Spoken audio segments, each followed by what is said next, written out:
In this video, I'm going to be reviewing my recent flight on board Singapore Airlines 777-300 First Class on my recent flight in March 2025 between Singapore and Jakarta.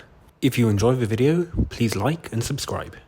Our flight today is from Singapore Changi Airport to Soekarno-Hatta Airport in Jakarta and clocks in at just over 900 kilometers and barely an hour in the sky, one of the shortest first-class flights in the world. Our journey today begins at Changi Airport Terminal 3.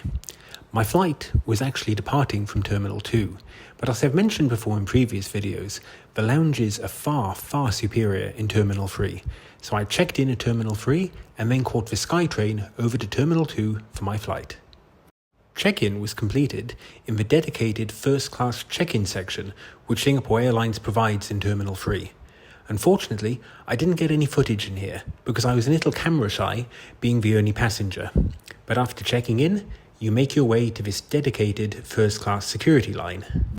The benefit of using this dedicated line is not so much the speed, because the regular immigration line at Singapore Airport is blazingly fast. You're through in under a minute. The real advantage is that it brings you out here, right next to the escalators that take you to the Singapore Airlines lounges. And today, in particular, the private room, which is Singapore's dedicated lounge for first-class passengers.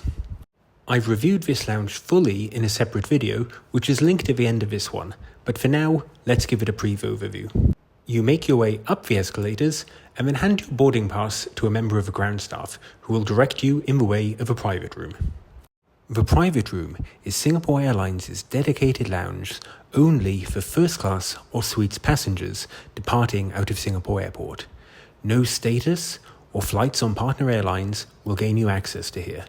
The only way to get in is with a red or gold-topped boarding pass.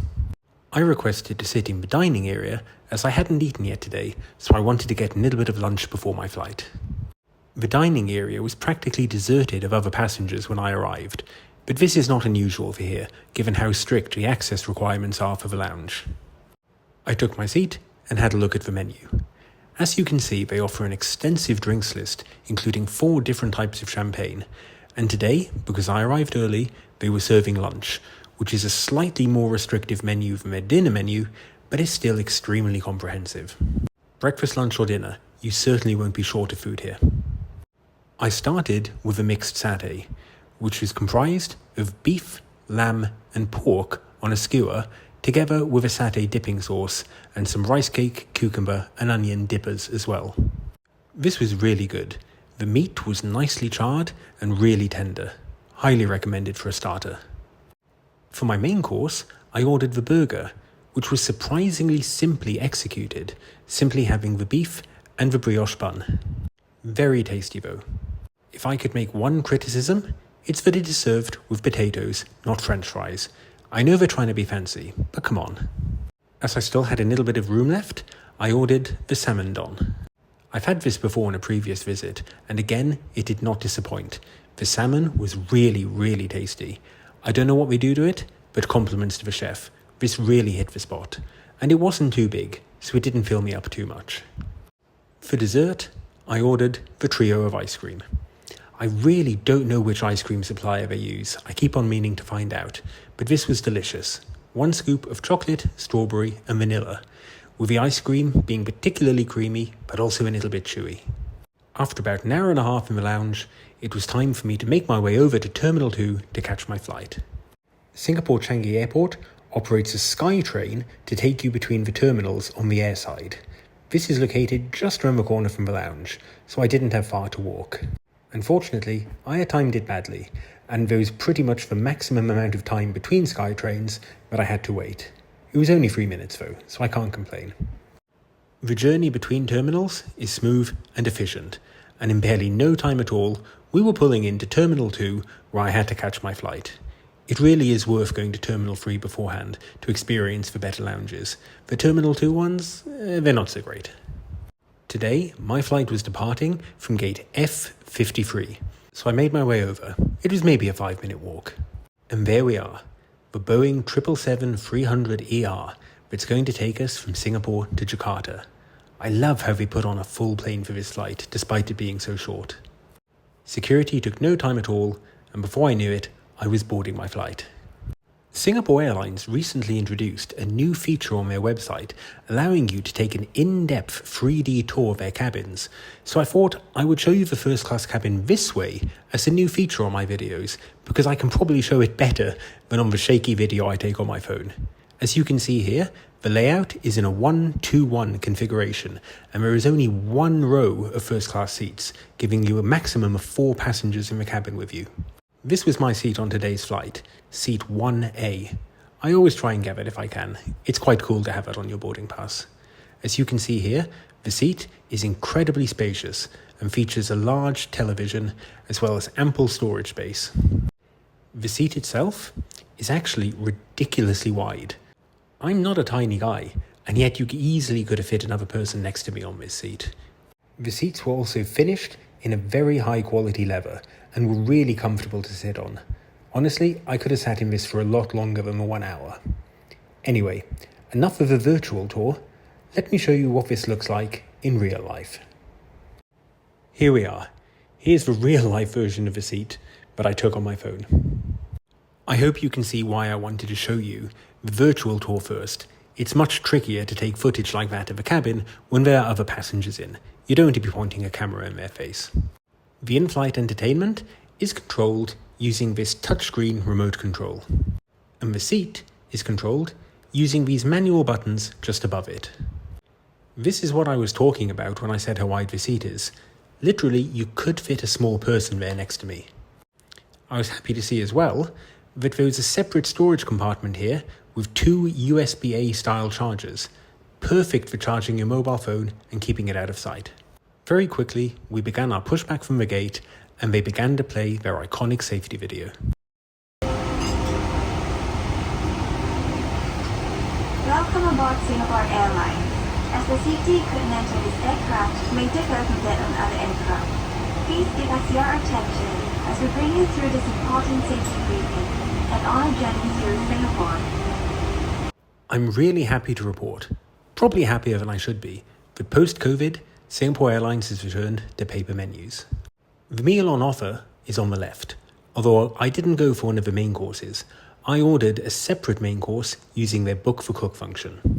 I was pleasantly surprised to see that Singapore Airlines was serving 2 vintage champagnes on this flight, Crystal and Paul Roger. For a 1-hour flight, that's damn impressive. They also had a number of white wines and red wines on offer.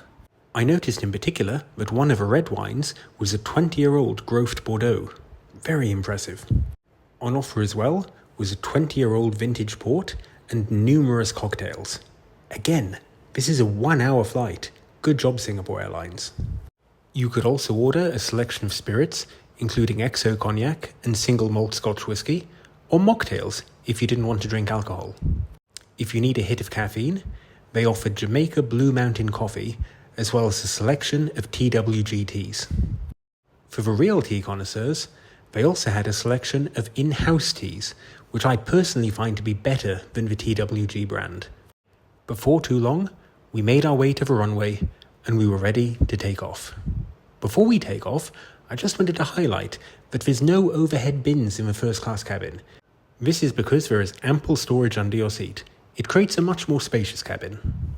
The headphones are by the brand Bang & Olufsen. I'm sure I pronounced that wrong, but they're a very high quality set of headphones, are noise cancelling, and are incredibly comfortable. Really recommend these. I noticed out of a window the plane ahead of us that was about to take off. It'll be our turn now, and I'll speed this bit up so as not to bore you.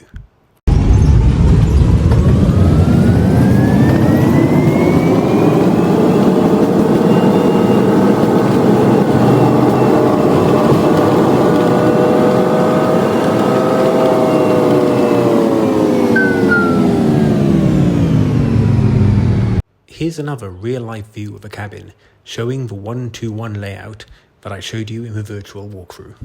One thing I must note, in the interest of giving a balanced view, is that this cabin is showing its age. The plane was 14 years old, and you could tell. There were scuff marks on the finishings. I think it's either in need of a refurb or being replaced. I know I'm being highly critical, but I just want to give a balanced view.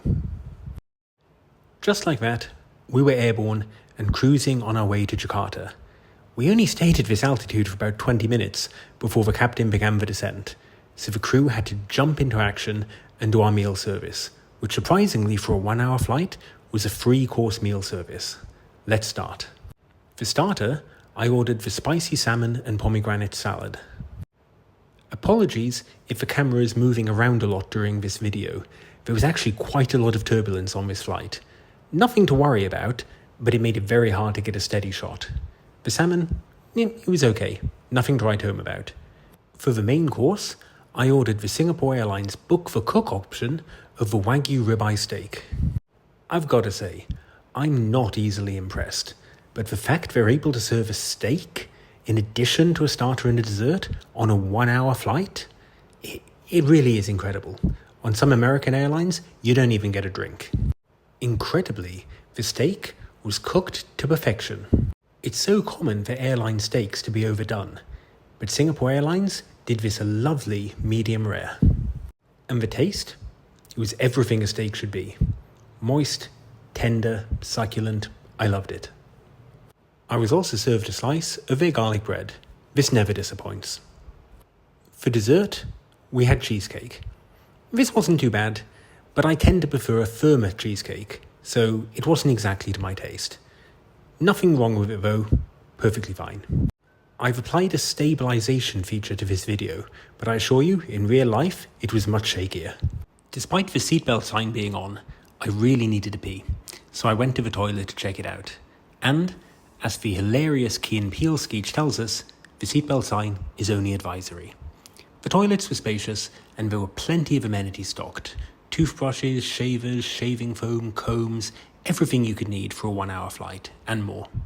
They also impressively provide Lalique toiletries, including an eau de toilette, a face mist, and a hand moisturizer. I think I was the only passenger using this toilet, as they have 2 available for 4 passengers. I looked down and saw that we had only 30 minutes left on our flight, and the pilot announced we were beginning our descent. For the next 20 minutes or so, I just enjoyed the view out of the window and ordered some more Diet Coke and sparkling water. It was a lovely clear day, and as I looked out of a window, I could begin to see the outline of the Jakarta coastline approaching. One thing that was truly bizarre was that out of the window there was another plane that seemed to be approaching at the exact speed we were, and it pretty much followed us all the way to the airport, completely in parallel. I'll be honest, I'm not sure where it was going to land, because we landed on the runway, so where did it go? But it was really cool to see another plane. You don't often get to see a plane like that, because you only see it from the ground moving across the sky. I wasn't kidding when I said it followed us all the way there. This was taken a few minutes later, and it was still parallel to us. Anyway, time to land. I'll speed this up so as not to bore you.